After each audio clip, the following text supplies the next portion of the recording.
Hi friends, welcome back to my channel. ఈరోజు మన వీడియోలో ఎంతో టేస్టీగా ఉండే గోధుమ నూకతో హల్వా చేసి చూపిస్తున్నానండి. అది హెల్తీగా బెల్లంతో. మరి ఎలా చేసుకోవాలో ఆ ప్రాసెస్ ఏంటో చూసేద్దాం. ముందుగా మనం గ్యాస్ ఆన్ చేసి గ్యాస్ పైన ఏదైనా ఒక పాత్ర పెట్టుకోవాలి. దీనిలో 1 టేబుల్ స్పూన్ గీ వేసుకోవాలి.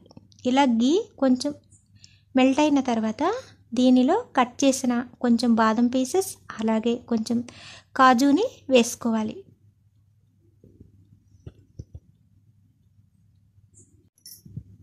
వీటిని మంటని మీడియంలో పెట్టి ఒక 2 నిమిషాలు ఫ్రై చేసుకోవాలి.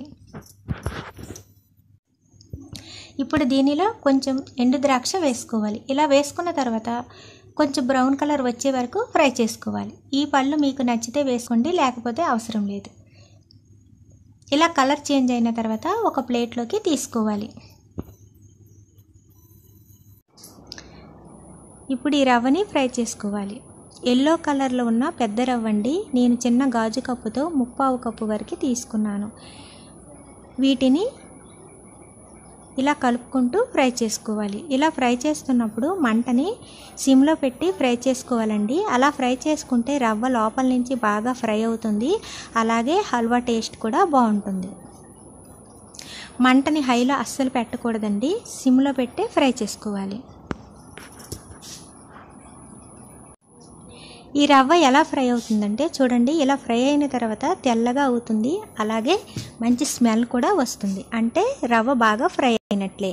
ఇప్పుడు దీనిలో ఏ కప్పుతో మనం రవ్వను తీసుకున్నామో అదే కప్పుతో 3 కప్పుల వాటర్ వేసుకోవాలి.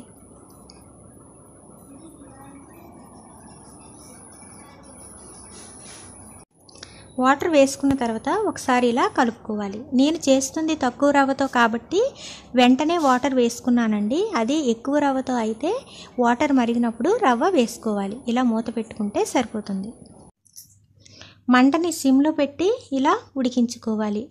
ఇలా ఉడికించుకోవటం వలన లోపల నుంచి బాగా ఉడికి రవ్వ ఒక క్రీమ్లా తయారవుతుంది. హైలో పెట్టి అస్సలు ఉడికించుకోకూడదండి. అలా ఉడికించినట్లయితే పొడి పొడిగా వస్తుంది. చూడండి, ఇలా ఉడికితే సరిపోతుంది. ఇప్పుడు దీనిలో 1 కప్ బెల్లం వేసుకోవాలి. అంటే బెల్లాన్ని చిన్న చిన్న పీసెస్గా కట్ చేసి వేసుకోవచ్చు, లేకపోతే తురుమైనా వేసుకోవచ్చు. ఏ కప్పుతో రవ్వను తీసుకున్నామో అదే కప్పుతో వేసుకుంటే సరిపోతుంది.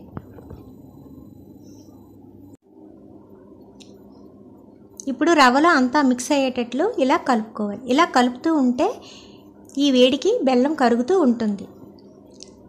మంటని సిమ్లో పెట్టి ఈ ప్రాసెస్ అంతా చేసుకోవాలి. బెల్లం పూర్తిగా కరిగిన తర్వాత రవ్వ అన్నది ఒక లిక్విడ్లా తయారవుతుంది. చూడండి, ఇలా అవుతుందన్నమాట. ఇప్పుడు దీనిలో చిటికెడు ఇలాచీ పౌడర్ వేసుకోండి. ఇది ఫ్లేవర్ కోసం మాత్రమే. మీకు నచ్చితే వేసుకోండి, లేకపోతే అవసరం లేదు. అలాగే 1 టేబుల్ స్పూన్ ఘీ కూడా వేసుకోండి. ఇలా ఘీ వేసుకోవటం వలన ఈ హల్వాకి మంచి టేస్ట్ అనేది వస్తుంది. ఇంకా మీకు నచ్చితే మరొక టేబుల్ స్పూన్ కూడా వేసుకోవచ్చు. వీటన్నిటిని బాగా కలుపుకుంటూ ఇంకా దగ్గరగా అయ్యే వరకు ఇలా మంటని సిమ్లో పెట్టి ఉడికించుకోవాలి. బాగా ఉడికిన తర్వాత ఒక ముద్దలా తయారవుతుంది. చూడండి, ఇలా అయితే సరిపోతుంది. మనం దగ్గర ఉండి కలుపుకుంటూ ఈ ప్రాసెస్ అంతా చేసుకోవాలి. అడుగు అనేది అస్సలు అంటకుండా చూసుకోవాలండి. అలా అడుగు అంటి మాడినట్లయితే టేస్ట్ మొత్తం మారిపోతుంది. చూడండి, హల్వా ఇలా పూర్తిగా ఉడికిన తర్వాత మనం వేసుకున్న నెయ్యి కొంచెం కొంచెం బయటికి వస్తూ కనిపిస్తూ ఉంటుంది.